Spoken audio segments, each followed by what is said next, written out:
Changement de nid et déménagement, comment faire? A. Principe. Comme nous, les fourmis aussi déménagent, en milieu naturel comme en captivité. Le principe du déménagement est le suivant.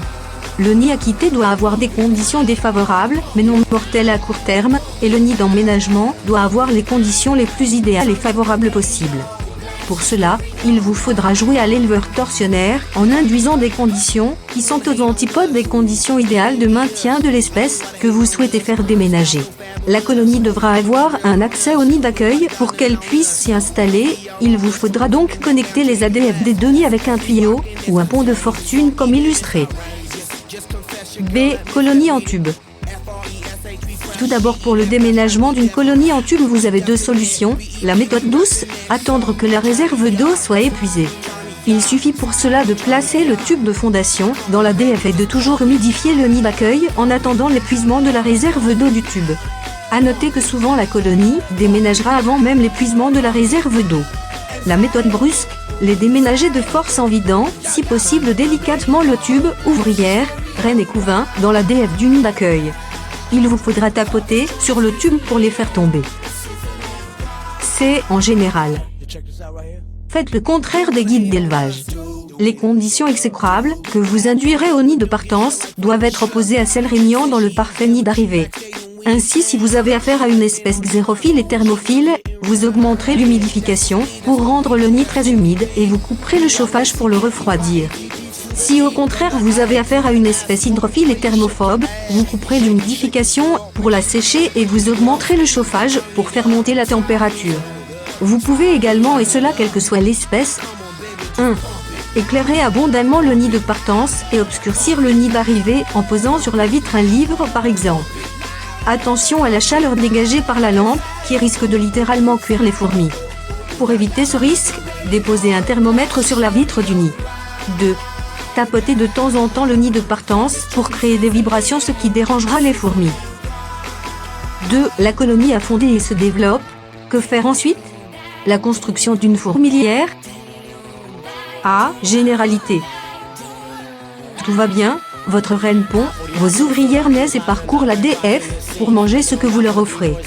Quand votre tube de fondation devient trop étroit, il est temps de leur construire un nid bien douillet où elles pourront se développer davantage. Pour en savoir plus, vous pouvez consulter le sujet sur les points importants concernant les constructions de nids artificiels, les photos de nids ainsi que les nombreux tutoriaux présents sur le forum qui vous guideront lors de la construction de votre fourmilière artificielle. Si vous avez choisi de construire une fourmilière pour une espèce non foreuse, alors les nids en béton cellulaire, BC, en plexiglas ou en plâtre conviendront parfaitement. Par contre, s'il s'agit d'une espèce dite foreuse, exemple, Phéidole, Camponotus, Messor, il leur faudra obligatoirement une fourmilière à l'épreuve de leur mandibule, comme celle en mortier ou celle en plexiglas, qu'elles ne pourront pas creuser. B. Le cas des fourmilières en béton cellulaire. Les fourmilières en béton cellulaire ont l'avantage de se construire facilement et avec peu de moyens aussi bien matériels que financiers. Pour en construire une, il vous faudra une plaque de béton cellulaire de 7 cm d'épaisseur disponible pour quelques euros dans votre magasin de bricolage. Un tournevis plat ou une dremel pour creuser les galeries et les mèches. Une vitre en verre ou en plexiglas. Le verre a l'avantage de fournir une meilleure visibilité et de ne pas se rayer facilement mais est très cassant, alors que le plexiglas lui se raye vite mais se découpe très facilement à l'aide d'une banale scie à métaux. Un réservoir d'eau dans lequel tremperont les mèches en béton cellulaire, exemple, boîte de coton-tige, cul de bouteille, tupperware. En option, un tuyau transparent si l'ADF n'est pas intégré au nid. La liste des fournitures s'arrête là. Pour procéder. 1. Avec une scie à métaux ou à bois, découpez votre bloc de béton cellulaire à la taille voulue. Faites de même avec votre vitre, plexiglas ou verre, ou choisissez-la avec les mêmes dimensions que celle du bloc. 2.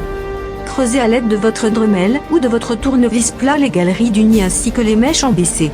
La profondeur des galeries sera adaptée à l'espèce. 4 ou 5 mm pour les petites espèces, 10 mm pour les plus grosses. 3. Posez la vitre sur le nid en la fixant ou non. 4.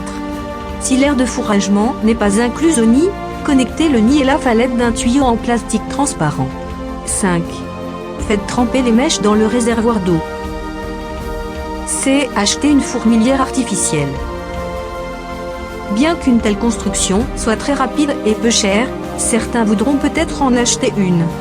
Soyez conscient que le prix de revient est généralement bien plus élevé qu'avec une fabrication personnelle, mais si cela ne vous préoccupe pas, vous trouverez certainement votre bonheur dans ces boutiques en ligne. Attention! Les Antwerp ou autres modèles à substrat gélifié ainsi que les kits fourmilières façon boîte de jeux pour enfants sont à proscrire. Ces mouroirs à fourmis ne sont pas adaptés pour élever une colonie à long terme. 3. Chauffage et température. La photopériode et surtout la thermopériode sont des paramètres importants pour le bon développement d'une colonie. Si certaines espèces peuvent se passer de chauffage et s'accommodent très bien aux températures régnant dans nos habitations, d'autres, si elles ne sont pas chauffées au-dessus de 20 à 22 degrés, risquent de voir leur développement interrompu. Outre cet aspect, la colonie se développera d'autant plus rapidement que la température est importante, ce qui a ses avantages. Pour chauffer une fourmilière artificielle, la méthode la plus simple est encore d'utiliser une lampe de bureau. Munissez-vous d'un thermomètre que vous disposerez sur la vitre du nid et d'une lampe de bureau qui sera braquée sur le nid et le thermomètre. Si la température indiquée par le thermomètre est trop importante, éloignez la lampe et si la température n'est pas assez élevée, rapprochez la lampe. Braquez la lampe uniquement sur une partie du nid pour créer un gradient de température. Ainsi les fourmis pourront choisir la zone du nid où la température leur convient. Attention! Ne dépassez jamais une température de 30 degrés au risque de mettre votre colonie en péril. Autre attention! On obtient un développement plus rapide si l'on respecte les thermopériodes quotidiennes, ainsi une baisse de quelques degrés la nuit par rapport au jour est bénéfique à la croissance de la colonie.